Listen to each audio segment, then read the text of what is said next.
Introduction. Hello friends, I am back and have brought some things for you to see. Look at these things.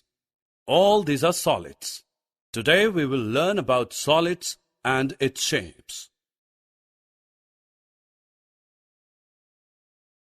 Objectives.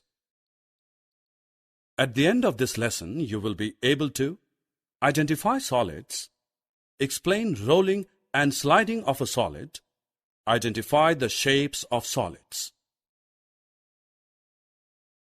Friends, look at this brick. This is a solid. This brick has a fixed shape. It has length, width, and height. It is hard. We cannot change its shape by pressing it. Thus, we can say a solid has definite shape and size and cannot be pressed easily.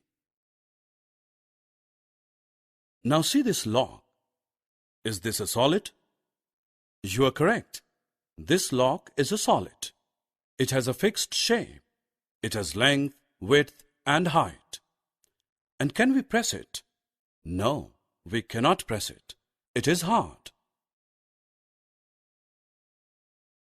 Do you know that we can roll and slide solids? Come, let us see. We can roll the round solids. We need to move the solids which are not round. Solids are of different shapes. We will now learn the names of the solids of different shapes. The shapes and its name are displayed on screen. Circle, cone, cylinder, and cube. Can you tell the shape of this candle? Yes, you are right. It is cylindrical in shape. Summary.